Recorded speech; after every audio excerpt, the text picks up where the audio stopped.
Everyone, G'day.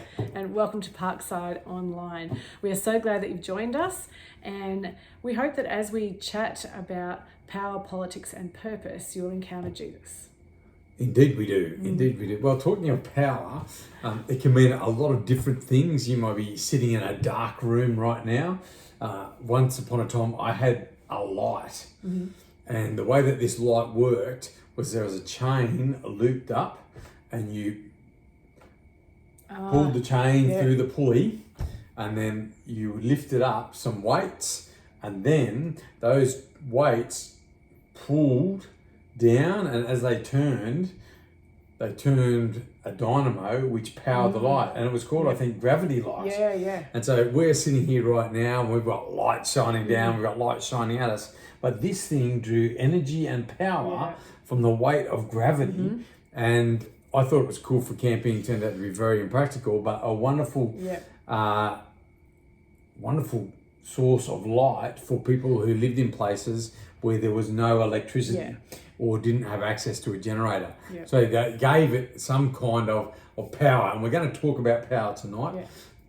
How would you define power? I don't know, different ways. Power could mean strength. I kind of think about that. Power, Thank you very much. Yes, that's that kind of strength. No. But also influence. Yeah. And maybe if you have power over someone, there's a bit of control. Yeah. I don't know, those things can come into play when we talk about power. And as you're watching this, it's a good question to ask yourself, what does power mean to you? I had to look it up.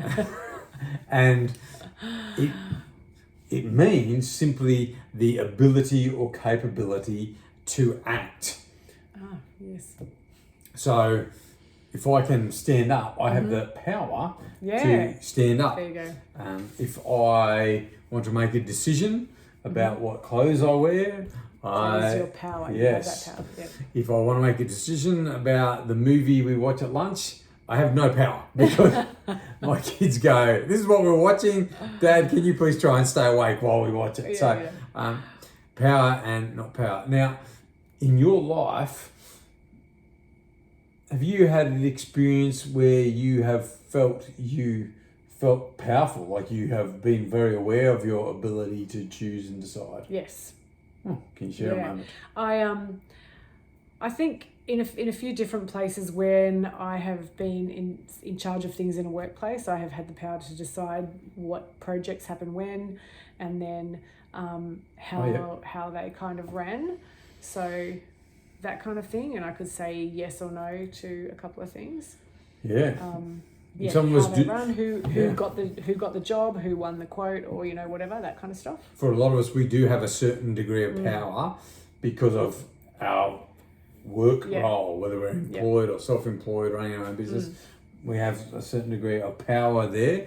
Yes, I can relate to that too. I've been in positions where I've been responsible for, in one case, $3 million worth of equipment.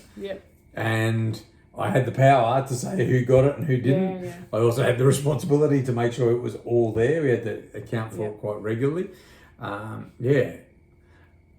And as you're watching this, you've probably had an experience in your life where you've had some kind of power. Even if it's as simply as moving from your parents laying out your clothes for the next day to then one day, you have the power to decide.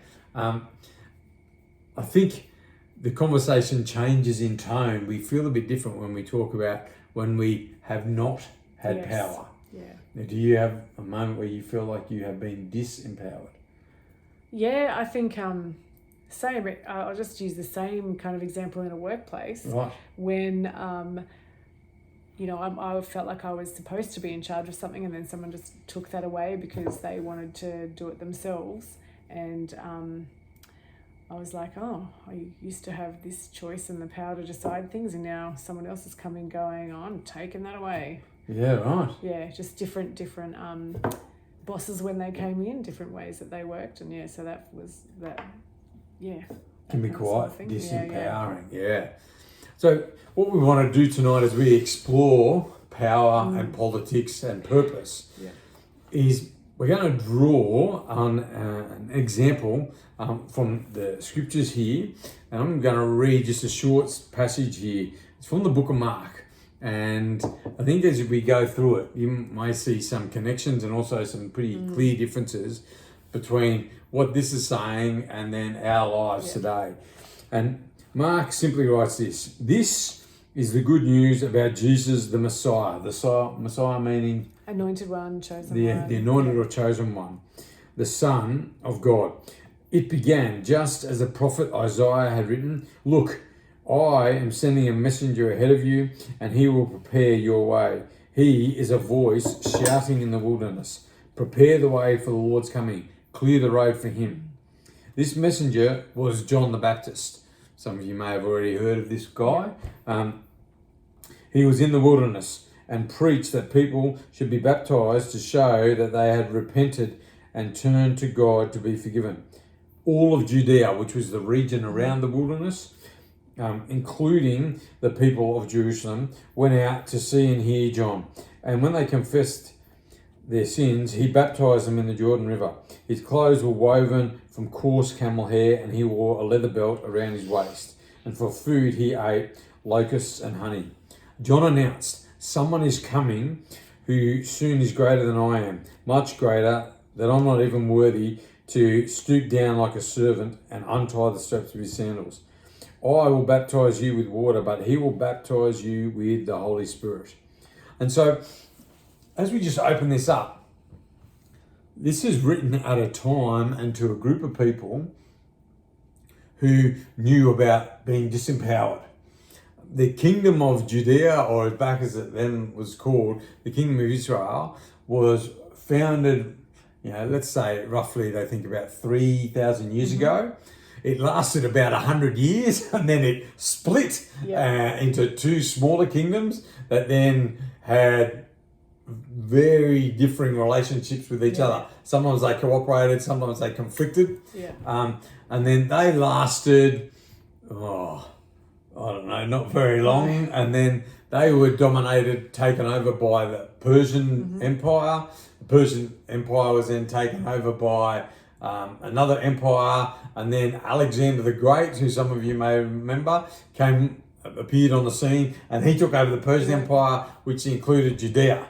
Now, at that point, his approach seemed to be just let him go, and so Alexander the Great actually went to Jerusalem, was received quite warmly, apparently, and he just said, "Yep, pay me money and I'll leave you alone." And then probably after that influence, when he handed over his empire, Judea kind of got left alone again, and some local kings rose up. And then probably about 100 years really before this was written, the Roman Empire rolled in, took over, and just said, "Right, we are running this, you're paying us taxes, we're going to improve some of the roads." And things went from very friendly to soldiers on most corners, and the soldiers could say, "Stop what you're doing, I'm interrupting your day, carry my stuff." And so they knew a lot about losing power. Matter of fact, when this story was written down, there was no one really alive who could remember being ruled by their own kind of people. It might have been a story that some great-grandparents had told to their grandparents, who then told parents. But at this point, nothing. And around about this time, the person who was ruling the Roman Empire was likely a person called Nero, who, off the top of your head, there's not a history lesson, but what do you know of Nero? Oh, he's a bit of a crazy guy. Has a reputation for that, set Rome on fire at some point, and persecuted Christians. So the people who would have been reading this would have been, we know this guy, and not only is he not our people, and we have to pay taxes to him, we have to do what his soldier says, but he's then specifically chosen us as a group of people that he does not want around. And he's making life particularly hard for us. And so when we read this is the setting. Now, some academics will tell us that when we open this and it says this is the good news about Jesus, the chosen one, the Son of God, that actually the writer of this particular piece is writing a copy, a parody, a humorous copy of the announcements that were made about Roman emperors, because at that point in time, they claimed to be divine. Yeah. And what he's saying is, you live in this world where you have no power, where you're ruled by someone different, where there are military forces in your neighborhood that can tell you what to do, where you can have your day and your plans interrupted by someone else entirely. And yet what he's saying here is that's not the end of your story, that there is another way, that there is a different power and there is a different purpose to living your life. And as we read this, we may be able to relate. We may feel like some of us, we live in a country where those who are in government are not from our culture. For some of us, we live in a job where we have very little choice, very little ability to choose, where our lives are highly controlled. And for some of us, we may live under oppression where a ruling government has particularly said, you are a group of people that we don't want around. Yeah. And so there are similarities there. How do you function when the world feels like it's against you, when it's taken that power away? For some of us, that may be an experience like you in the workplace. For others of us, it may be life-threatening power. That there are people who live in situations where the government and even the local community is against them. And so what we see here is, this is actually a bit of an example of how to live in that environment. Because we live in a world full of different powers. You know, in the country where we live, we can vote. Yeah. Right? I have the power to vote, and I believe my vote matters, but my vote does not matter as much as someone who pays $10,000 to have a dinner at a political event. Right? So that's different forms of power. Matter of fact, in our country, there was a political party who received a donation of $100,000, and then a few months later, they had a vote, and they voted for the donor who made that money. You know, like, that's just the world that we live in. There's all sorts of power at work. Some of it's political, some of it's personal power. And yet what we come down is we find this guy, John, and what do you notice about John as we read this? That he's living out in the wilderness, that he's trying to get people's attention by the message that he's yelling. Yeah. And he wears interesting clothes and eats interesting food. Yes.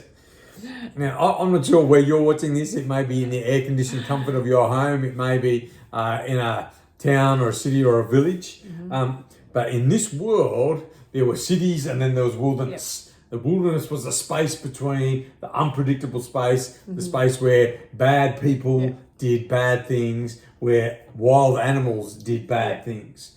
And this guy, John, chose to live there.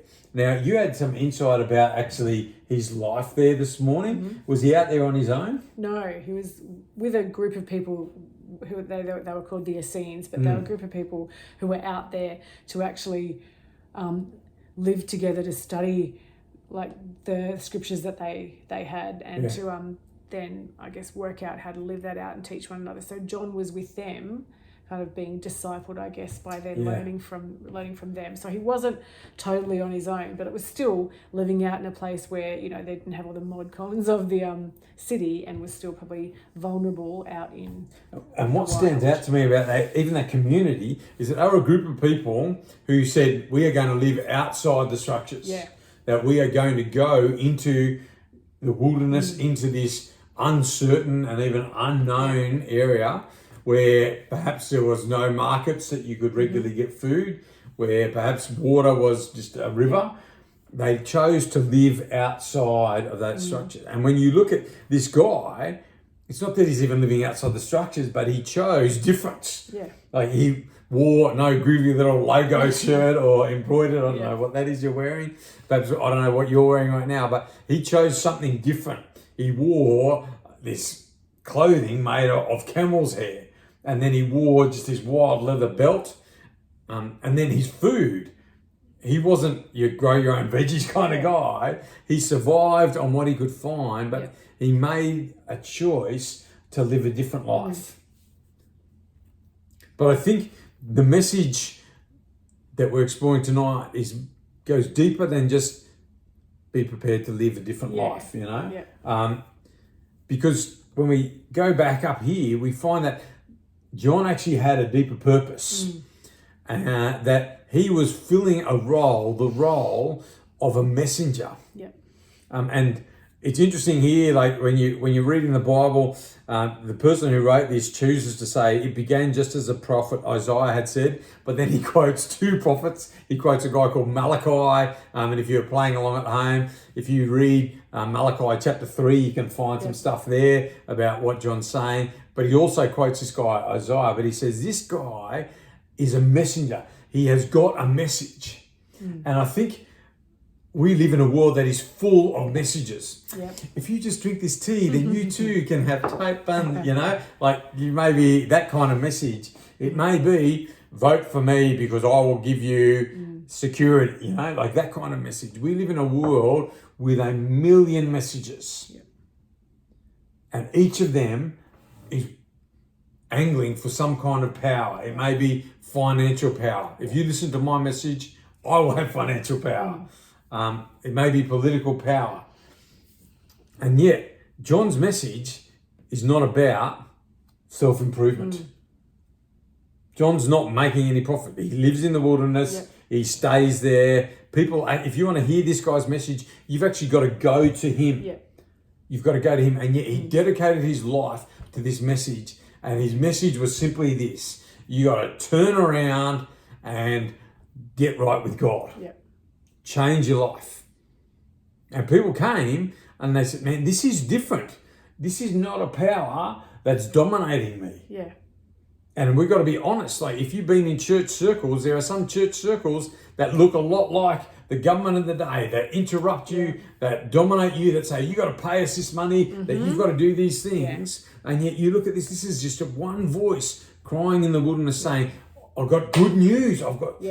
There is good news coming, that there is someone coming that is going to shake up the power of this world. There is someone coming that's going to shake up even the powers that influence you and your ability to choose and act. He goes, come, experience this right now. Let's make a change right now. Let's get ready. Yeah. He gave his life to this. I wonder what's the message of your life right now. As you're watching this, what is it that you carry into your everyday interactions? And I know that for some of you, that might be a puzzling thing. Oh, I'm just trying to get through. And I understand we're having moments like that. But see, this is where John's message actually comes deeper than just living a different life. Because John's life is not different because he dresses different. It's not different because he eats different. It's not different because he lives somewhere different. They are just outcomes that he says, I am living for a different world. Yeah. That I am living for a different purpose. And as we explore this journey of faith, that's really the foundation. We are moving in a different direction. I took my daughters to the beach the other day, and as we entered the waves, I said, which way is the current going? And the girl said, oh, I don't know, Dad. And I could see a few things on the floating on the surface. And I said, oh, well, we'll find out. And we walked out and we were in waist deep water and both holding on tight to my hands. As we walked into that deep water, both of them got swept off their feet. I was walking this way and they were just drifting that way. And we had to catch a few waves and then walk back into the shore, do a loop up the beach because there was a current pushing us along. And it was hard work just to stay in place. And we actually had to get out of the current and work back up. It is moving against the current. It is a different life. it is a different life. And that's John's message. There is a different way to live. And when we go to those prophets that we just talked about, that John actually speaks of a world of change where we are transformed, where the world is transformed. But he also speaks of a world of tenderness and compassion that says God is coming with good things. God is coming with good things. And he dedicates his life to that. And so when we talk about living a different life, it's talking about living with a different purpose. It's talking about living with a different foundation. We're talking about maybe dressing differently, but we're talking about spending our money on different priorities. Mm-hmm. We're talking about having conversations that are different. And sometimes that is difficult. Like you look at John. Maybe people came to listen to his message, but we don't really find too many people who gathered around him and he's not living this out of a sense of contrariness. No, he's not going, oh, everyone else is doing this, so I'm going to do this. It's that thing of going, I want to live this life, and in order to live this life, I need to be here or do this. It's different when you're doing it out of purpose than just to be different. Yeah. And his whole message was pointing towards his cousin, this guy called Jesus, who's going to come. And we'll pick up a bit more there. But that was the purpose that governed his life. That was the energy that drove him forward, the power that pushed him on. Yeah. What is the message of your life? What do you feel are the dominant powers at work in your life? Jesus invites us to experience a different power. Right down the end here, he talks about John baptizing with water, that process where people get dunked under the water. But this Jesus coming and bringing the Holy Spirit, that actually God comes in a mysterious way, connects with the most essential part of who we are in such a deep way that our lives become deeply entangled with the divine life. That we share somehow in the divine nature of God within ourselves, and that sets us then up for a different purpose. It sets us up for a different life.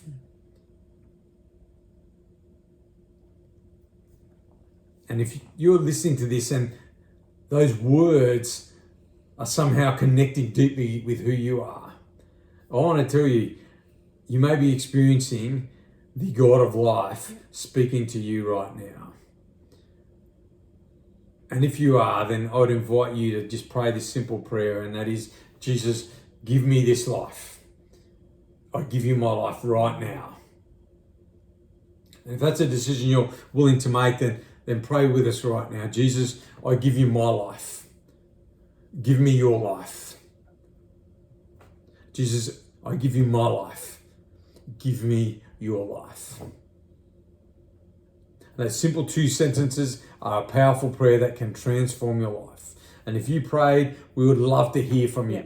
Drop us a note, a comment in YouTube, or just message us on any of our social media channels. We'd love to help you in whatever the next step is for you. And if you're passing through, we'd love you to join us at this table early on a Sunday morning. A few of us gather and we talk about these same issues and share life together. Thanks for tuning in. God bless you. Bye.